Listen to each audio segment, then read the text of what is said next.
Vous suivez Actu 30 au cœur de l'actualité et vous avez raison, messieurs et dames.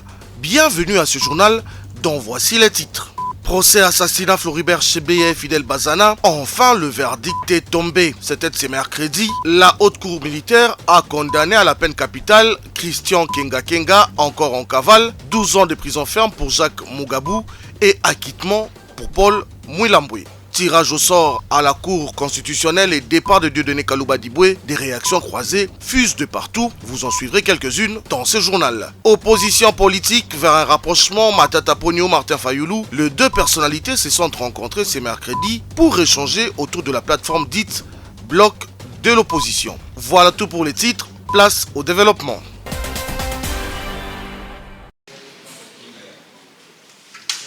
Haute cour militaire, mardi 11 mai 2022. Il a fallu attendre des mois d'audience pour qu'enfin tombe le verdict du procès en appel de l'affaire Floribert Chebeya Fidel Bazana.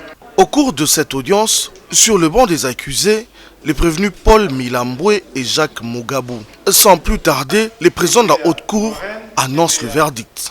Paul Mouilamboué est ainsi acquitté pour manque de preuves suffisantes. Et pour sa participation à l'assassinat du défenseur des droits de l'homme et de son beau-frère et chauffeur, le colonel Jacques Mugabou écope plus de 12 ans de prison ferme. Quant à Christian Kenga Kenga, commissaire supérieur de la police nationale congolaise, il écope lui d'une lourde condamnation. Oui. Ce qui est important, c'est que le procès qui vient de se terminer, c'est pour les exécutants. Il reste le procès du commanditaire et du planificateur John Numbi. Mais pour le procès des exécutants, ils sont pratiquement radiés de la police. Par rapport à la réparation, ils ont confirmé, la Cour a confirmé le premier arrêt. Pour rappel, le verdict du procès en appel Chebeya et Bazana intervient après plusieurs mois d'audience à la prison militaire de Ndolo, où la Cour militaire a instruit le dossier. Monsieur le Président de la haute cour militaire, mon colonel.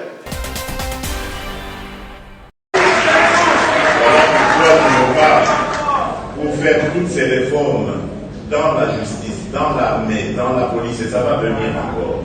Notre armée également, parce qu'elle y est aussi pour quelque chose dans ce qui se passe à l'Est. Il faut qu'on remette de l'ordre. Notre police également, qui favorise parfois certaines choses qui amènent l'insécurité et bien d'autres choses à cause de sa complicité. Donc c'est tout ça que nous devons faire. Le propos tenu par le président Félix Tshisekedi lors d'un entretien organisé avec la diaspora congolaise après son passage à Abidjan est vu d'un mauvais œil par le président du parti SID et membre du présidium de la coalition Lamuka. Pour Martin Fayoulou, le chef de l'État devrait cesser de rejeter la faute aux autres et commencer à rendre des comptes sur sa gestion. Pitoyable de vilipender en public nos forces armées et notre police de cette manière. Monsieur Tshisekedi devrait cesser de rejeter la faute aux autres et commencer à rendre des comptes. Le problème réside dans la trahison, le manque de ressources et la formation. Il faut des réformes. Écrit Martin Fayoulou sur son compte Twitter. Il est à préciser que le chef de l'État, Félix Tshisekedi, a insisté dans son message sur les réformes nécessaires à mener au sein de l'armée, mais aussi dans les secteurs de la justice. Des limites administratives entre la province de l'Ituri et du Haut-Ouélé ne doivent plus faire l'objet des conflits et la justice doit s'occuper des instigateurs de violence, a insisté le gouverneur militaire dès son retour à Bunia. Cette population qui a souffert, c'est notamment la population de Paliko-Omi. Nous les avons reconfortés, nous avons en plus de les avoir reconfortés, nous nous sommes retrouvés ensemble avec le gouverneur du Haut-Ouélé, M. Nanga, avec qui nous avons, n'est-ce pas, échangé pour que plus jamais ces choses ne reviennent. Et donc, c'est un grand réconfort et pour redonner encore la confiance en l'État. Le lieutenant général Luboya Kachama Johnny, à la tête d'une forte délégation, a été en territoire d'Aro pour atténuer les conflits des limites qui opposent depuis quelques jours les habitants de la chefferie des Kaliko Omi en Ituri et leurs voisins des Logo Lolia à Faradje dans la province du Haut-Ouélé. Les gouverneurs de deux provinces ont étudié des voies et moyens pour une sortie des crises pacifiques et se sont remis aux autorités de Kinshasa pour la redéfinition des limites. Nous avons demandé à ce que nos différentes délégations se rendent à Kinshasa pour, n'est-ce pas, arracher cette commission de délimitation. Sur le plan judiciaire, nous avons demandé que tout cela qui a été indiqué soit vraiment pris. Et sur le plan humanitaire, le peu que nous avons eu ici avec le ministère de la Défense, nous avons assisté les populations. Durant son séjour dans le territoire d'Aro, le gouverneur militaire a prêché aux populations la paix, la cohabitation pacifique ainsi que le travail, socle du développement de la province.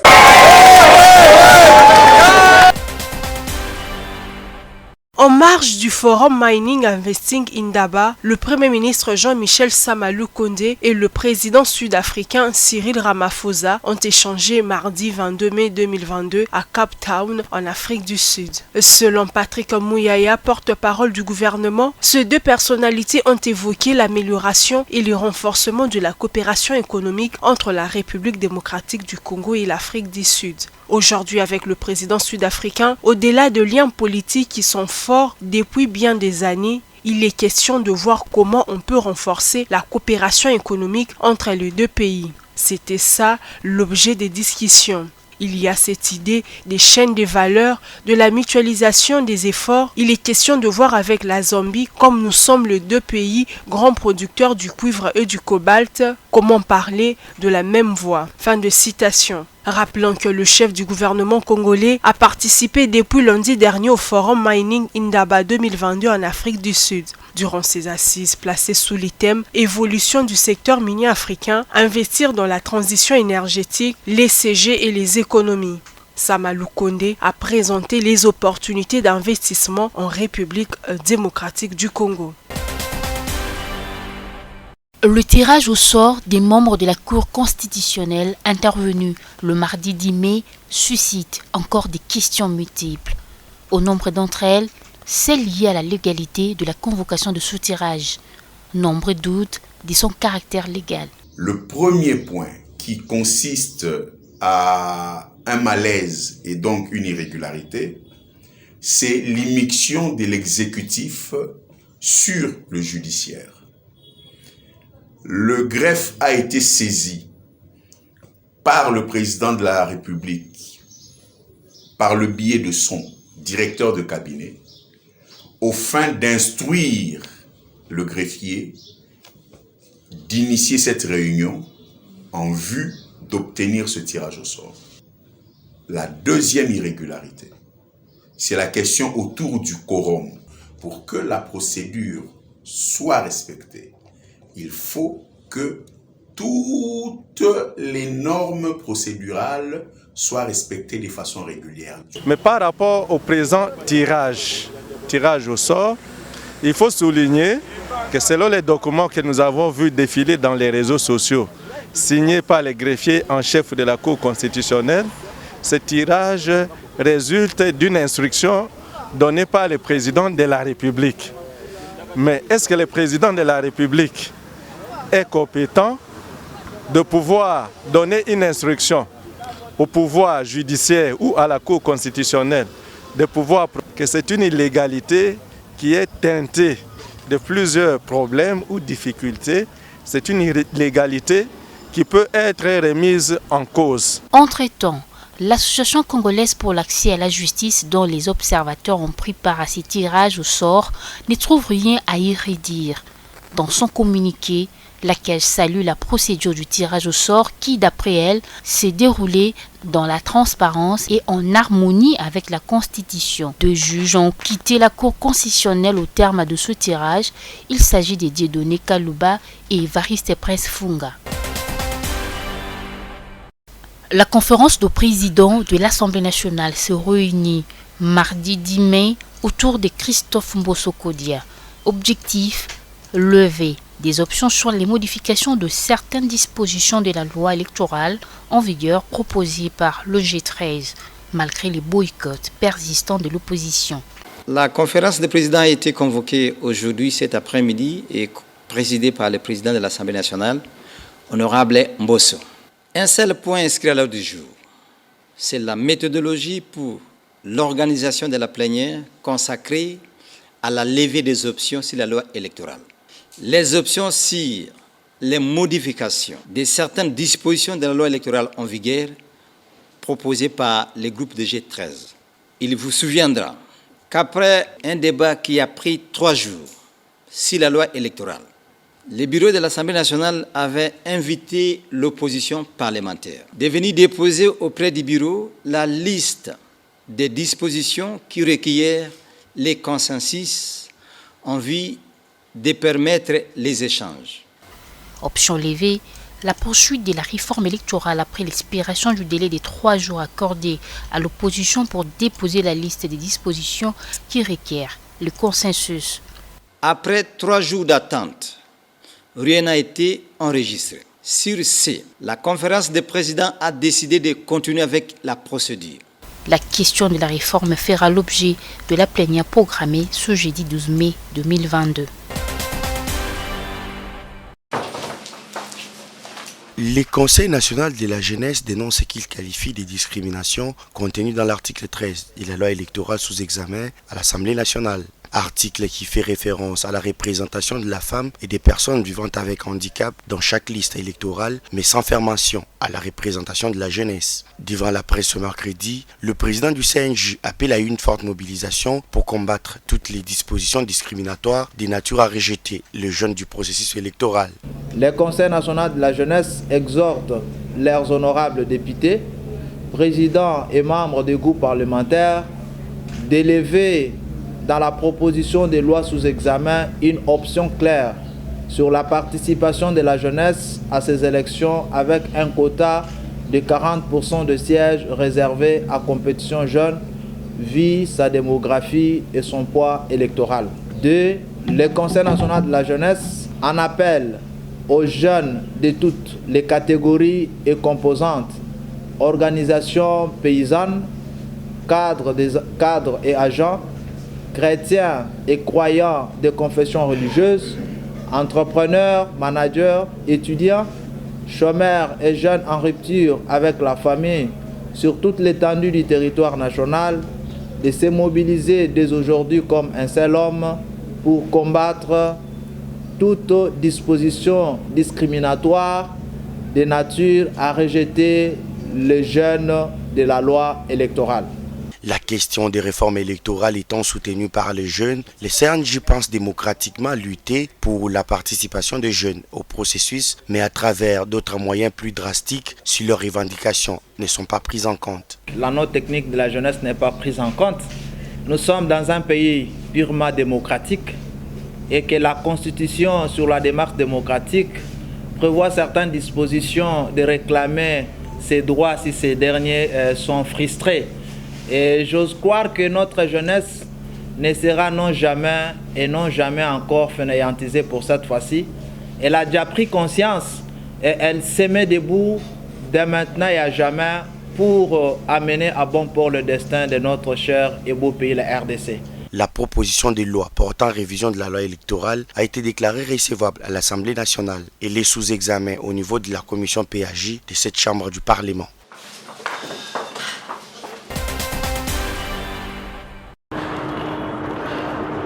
Le ministre provincial de l'Intérieur, Sécurité et Justice est revenu le mardi 10 mai à l'Assemblée provinciale de Kinshasa pour répondre aux préoccupations des élus sur la question orale lui adressée en rapport avec le principal déshydratat des Kinoises et Kinois. Des déshydratats qui portent essentiellement sur l'insécurité dans la ville, les embouteillages, le beuvis policière ou encore la prolifération des cimetières. S'agissant principalement de l'insécurité, le ministre Didier Tengelito a mis en avant quelques efforts du gouvernement dans la réduction de la criminalité dans la capitale congolaise. Les statistiques nous montrent une réduction du taux de criminalité de la période allant de juin 2021 à avril 2022.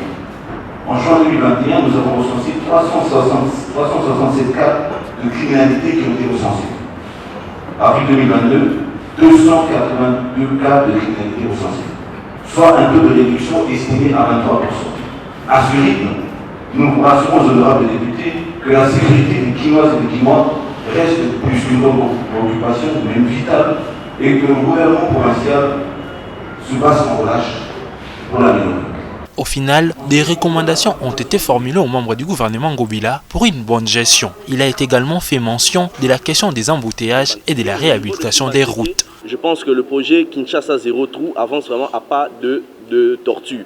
Et vu que c'est un projet mixte du gouvernement national et provincial, parce que la quotité du FONER de la ville de Kinshasa a été retenue pour financer aussi le projet de Kinshasa Zéro Trou, j'ai demandé qu'il puisse avoir une commission, qu'une commission puisse être mise sur pied afin que nous puissions aussi sillonner dans tout Kinshasa, voir comment se déroule et avance les projets de Kinshasa Zéro Trou. Autre matière prévue lors de cette plénière, la question orale adressée au ministre des Transports qui a été reportée à une date ultérieure suite à l'absence de son initiateur en déplacement pour une mission officielle. Voilà.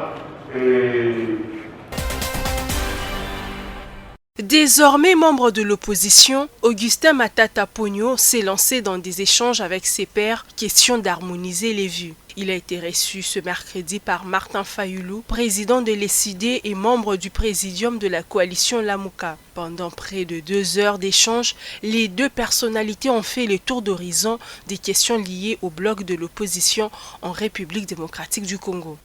Et il était donc important que nous puissions rendre cette visite à tous les grands animateurs du bloc de l'opposition. Et comme vous le savez, Martin Fayoulou est un des responsables de l'opposition.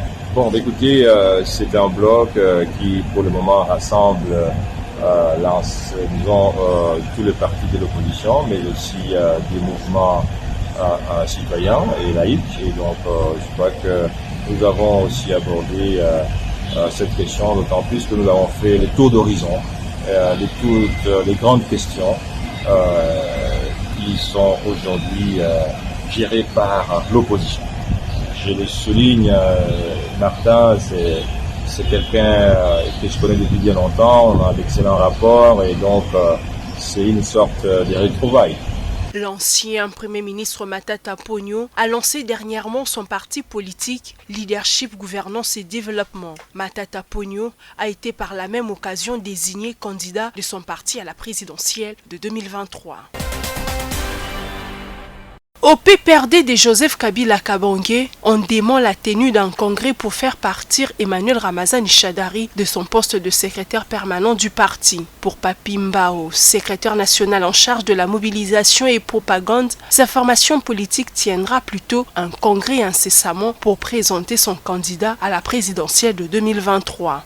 Les congrès du parti, ça n'a pas comme mission pour élire ou pour nommer un secrétaire permanent qui doit diriger le parti. Les congrès, c'est pour présenter les dauphins qui doivent être comme candidats du PPRD sous les élections à venir et le ligne maîtresse qui organise le fonctionnement du parti et évaluation de la gestion sur les temps passés avant les congrès. Ça n'a rien à voir avec la nomination du secrétaire permanent. Je pense que ce n'est que les sous-traités par une main noire sur le régime en place pour saper sur la réputation du professeur Ramazani Shadari en vue de déstabiliser le PPRD. Je ne suis pas habilité de donner l'ordre du jour qui doit faire l'objet de débats sur le congrès, mais ça, c'est ce que j'énumère ici, c'est ce que le règlement d'ordre intérieur, soit les statuts qui stipulent que non, lorsqu'on organise les congrès, c'est pour les lignes maîtresses qui dirigent le parti et présenter aussi les dauphins qui seraient candidats du PPRD comme candidat unique aux élections qui se pointent à l'horizon. La polémique sur le départ de Emmanuel Ramazani Shadari intervient quelques jours après la restructuration du PPRD. Ce mardi 10 mai a eu lieu au tribunal de paix de Kinshasa-Gombe la première audience relative au procès plagiat du film Congo les silences des crimes oubliés par les réalisateurs belges Thierry Michel et sa productrice Christine Pirot. Pour cette première audience, se sont présentés au tripé de la Gombe les avocats de Gilbert Baloufou et de Baloufou Bakupa, auteurs de la plainte, mais aussi les avocats conseils de Thierry Michel venus eux avec une copie de la procuration de leurs clients. Absence remarquée, celle des avocats conseils de Christine Pirot. Au final, le tribunal de paix s'est déclaré saisi du dossier, mais a renvoyé l'affaire au 30 août prochain pour non-comparution de la partie Pirot et non-présentation d'une procuration originale par les avocats de Thierry Michel. Nous pensons qu'aujourd'hui, le tribunal, dans ce que nous concerne, devrait demander la copie de leur film pour que nous procédons à des projections de comparaison.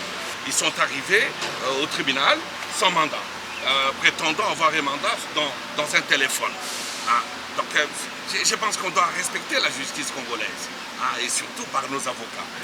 Madame la présidente du tribunal a remis la comparution dans 3 mois. Donc nous attendons, nous reviendrons au mois d'août. Sachez bien que nous sommes très sûrs de nos faits. Donc nous reviendrons au mois d'août. La vérité finira par éclater.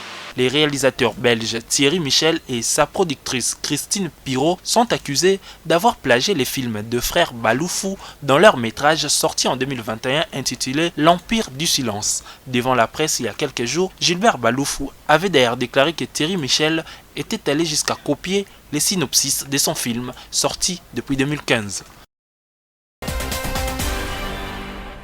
Fin de ce journal, merci de l'avoir suivi.